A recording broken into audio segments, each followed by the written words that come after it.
المفاجأة اللي أنا لقيتها في أمريكا، ولسه طبعا ما اتكلمتش مع الأستاذ عبد المحسن فيها. وصلت لي امبارح بالليل إن علا بيع كل البيوت اللي عندنا لأولاد.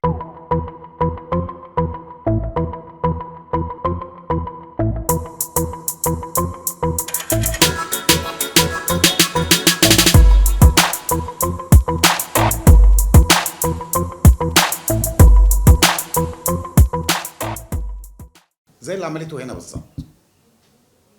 كل حاجة عملتها هنا عملتها في أمريكا، بس طبعا القانون الأمريكي مش هيديها الرايت إنها تعمل اللي عملته.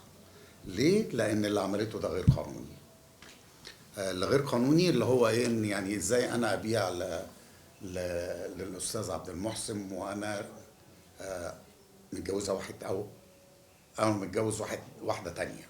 اللي هو التشبيه بعيد عشان سوري. يعني انا متجوز واحده واروح ابيع لواحده تانية، فده لا يصح. وطبعا ده اسمها فراد في امريكا، يعني سرقه، وعلا هتتجازى فيها. طب هي كانت بتقول انا مش فاضيه اتطلق، يعني ايه مش فاضيه اتطلق؟ 17 سنه مش فاضيه فيهم تتطلق؟ والله هو الموضوع ده برضو اثرني جدا، وسمعت الكلام ده. علا مش فاضيه تتطلق. طيب ما هو كل اللي انا عملته ايه؟ انا رفعت السماعه، كلمت المحامي بتاعي اللي في امريكا وقلت له لو سمحت اعمل لي طلاق. كل اللي عمله انه كتب الاسامي وعمل الاوراق دي وراح باعتها للمحكمه، والمحكمه بتاخد مجراها. فهي ليه بتقول كده؟ علا بتصدق اكاذيبها يمكن. يعني بتقول الحاجة وبتكذب فيها وبتطلع تقولها، الله أعلم. بس طبعا يعني أنا يعني 17 سنة مش قادرة تطلقي إزاي يعني؟ حتى لو 5 سنين مش قادرة تطلقي إزاي؟ حتى ليه ما جيتيليش قلتي لي من 5 سنين، من احنا 2017 مسافرنا من هنا، ما قلتيش ليه أنا عايزة أتطلق؟ ما طلبتش الطلاق. أنا طلقت علا، مش طلقتها يعني. أنا قدمت على الطلاق سنة 2018 بسبب مشاكل، يعني كزوج وزوجة أنا متضايق منها وحصل. انا اسف بدون ما اكلم حضرتك. لا معلش. لو احنا قلنا كلام مش مطابق للمستندات، معلش يعني الناس ممكن تقول الناس دي ممكن بتكذب في حاجه يبقى تكذب في 100 حاجه. لا، بالفعل اقامت دعاوى تطليق للخلع، تمام، مرتين. هي اللي اقامت دعاوى في مصر، دعاوى تطليق للخلع مرتين.